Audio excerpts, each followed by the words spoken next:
Okay, so thanks everybody for coming. So we've now rolled out our Connecticut First program, which is going to save the average family about $2,000 per year. We've rolled out our Parental Bill of Rights. Been very, very well received. Today we'd like to talk about public safety. I thought it was a bit disingenuous for Governor Lamont to take a victory lap the other day on how we're doing fighting crime in Connecticut. I mean, the stats you hear about are all the ones that are down. The ones you don't hear about are sexual assault being up 23%. You don't hear about the fact that Hartford will probably have more homicides this year than they've had in 20 years. I mean, on average, crime may be down in Litchfield, but it's certainly not down in the cities. Laura and I probably see 50 to 200 people, maybe even more a day. We've been asking, not one person, not one, has told us they feel safer than they were 4 years ago. We have to do something about it. Proud to have law enforcement behind us today. These men and women are out there putting their lives on the line for us every day. We owe them every single ounce of our support and every single ounce of our respect. The governor likes to talk about his great relationship with law enforcement. We talked about it in the debate the other day. 2020, 97% of his own state troopers put out a vote of no confidence in his leadership. That's extraordinary. I don't know that that's ever happened in the country before. There's only 3% of his own state troopers that support his leadership. So he can try to spin it, but crime is out of control. People feel left safe. And he's lost the support of law enforcement. So we're going to roll out a plan today called Connecticut Safe. Connecticut SAFE. Starts with supporting law enforcement. When that police accountability bill was put in and Governor Lamont signed it, it was supposed to be revisited.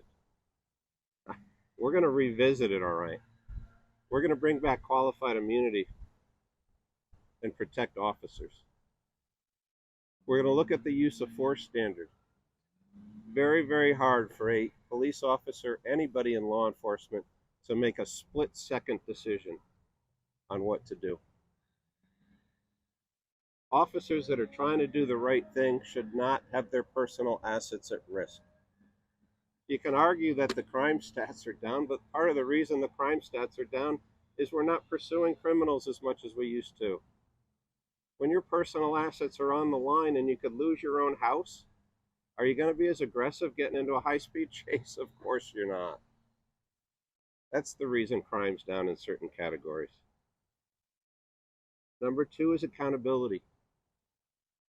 99% of the people out there in law enforcement are, quite honestly, in most professions, are doing the right thing. We owe them our support. We owe them our respect. But the 1% of people in law enforcement that do something wrong, we're going to hold them accountable. It's as simple as that.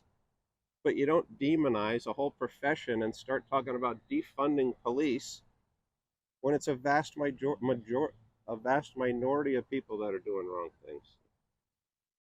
There's a stigma. We've met with a ton of police officers around the state. Right now, there's a stigma associated with the mental health aspect. We need to get rid of that stigma. We need to support law enforcement who are going through some issues. We need to provide the counseling. We need to provide the places to discuss issues and not have a stigma associated with it. Number three, fill the ranks. Connecticut state troopers are down 350 to 400 officers from where they should be. The head of the force, head of the union, sent out a statement a couple months ago. It's a public security crisis. Hartford, 100 officers down. New Haven, 100 officers down. It's a real problem. So to stand up here and say that everything's fine or that we've made great progress when the police accountability bill has absolutely decimated law enforcement. We need to raise the starting salary for new recruits. about $57,000 right now. I don't know about you, but I'm not so sure I would do it for the money. You're putting your life on the line every day, so we need to increase the salaries. We need to increase the current recruiting classes.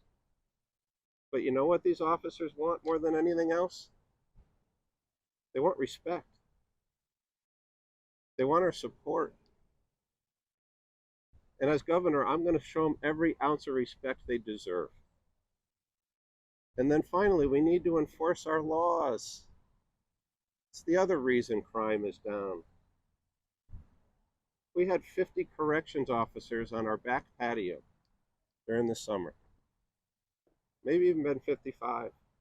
These are union guys and women. Happened to be my anniversary. I told them it wasn't the most romantic anniversary I've ever had. But you know what? They were bold and they came out. We sat. And they said the prisons are a revolving door right now.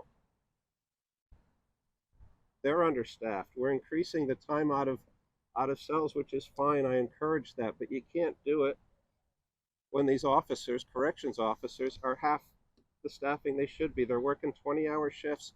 The guys behind me are working 10, 20-hour shifts. And we talk about it, but nothing happens. So when Laura and I are in there, we're actually going to do something about it. So we're excited to roll out this plan, Connecticut Safe. It's achievable. It's focused on several really important issues. We're not trying to boil the ocean here. We've talked to tons of law enforcement. We found out what's on their mind. You know the other thing we hear when we go out? Say, thank goodness somebody's actually talking to us. So we don't hear from this administration. All we get are mandates without any input from us. The police accountability bill gets jammed right at us. We're going to listen. We're going to listen to teachers. We're going to listen to law enforcement. We're going to listen to state employees, and we're going to act on what we hear. So I'm proud to roll out this plan. I know Laura is proud to roll out this plan as well. We'll get this through the legislature because I think everybody believes we made a mistake not we, Democrats made a mistake 2 years ago by being anti-police. And Governor Lamont's been soft on crime and he's been anti-police. He can try to spin it however he wants. There's a reason John Krupinski, who wanted to be here today, from the Fraternal Order of Police of Connecticut, endorsed me and not Governor Lamont. There's a reason Stanford has come out and endorsed us. There's a reason Trumbull has come out and endorsed us. There's a reason officers from Fairfield and Hartford are standing behind me because they don't like the way they've been treated. They realize Connecticut isn't safe enough, and it's time to do something about it. So with that, I'm going to turn it over to the second half of the tallest ticket in the history of the state of Connecticut, Laura Devlin. Thank you.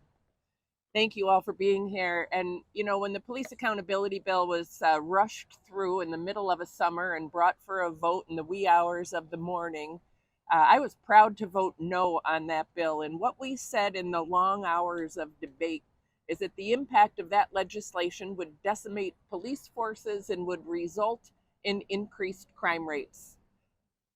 I have not talked to a single person in any corner of this state, let alone the communities that I represent, that feel safer now than they did before.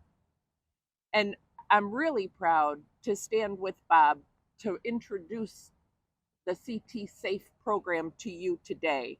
It is an initiative that will bring back respect and support to our police officers, help fill the ranks of our police forces, and will also help address the ongoing recurring crime. In the past few years, you might be familiar with Connecticut Safe Streets, which is a public advocacy group that was created in response to the unrelenting rate of crime that citizens in our state have felt. And one of the leaders of that group, John Poriello, is here with us today. And John got involved because he himself was almost run off the road. So I'm going to introduce John to you to also speak to the plan and to his thoughts as an advocate. Thank you.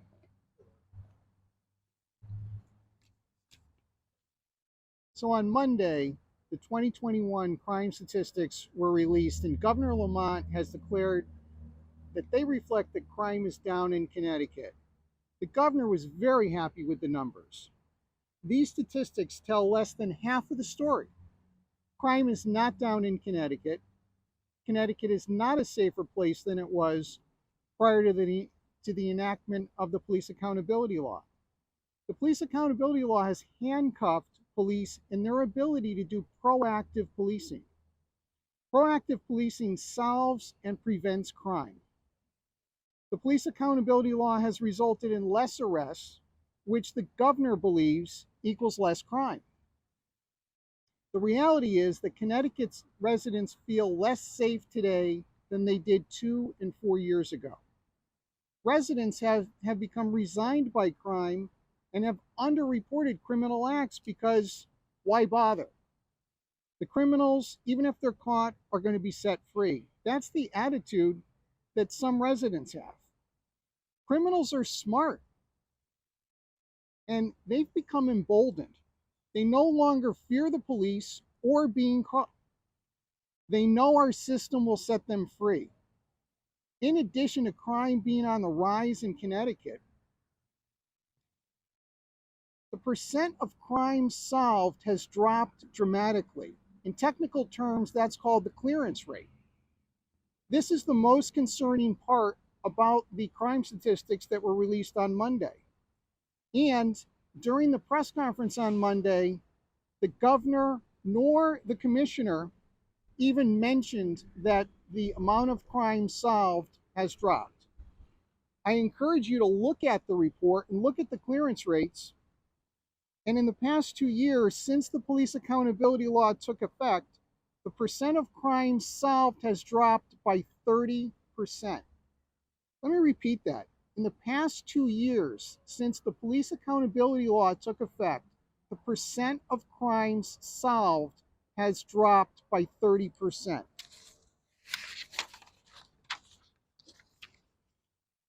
The police accountability law has created the perfect storm for crime to continue to rise by discouraging new officers coming into the profession, which leads to a shortage of officers mainly in cities and for the state police.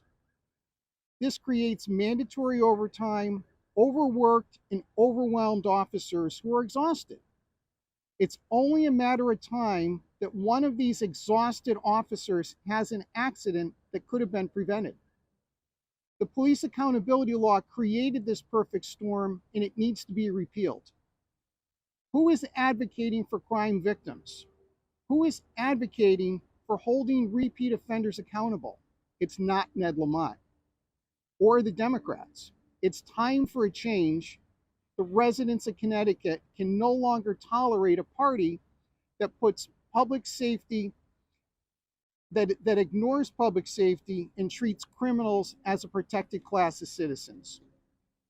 Thank you.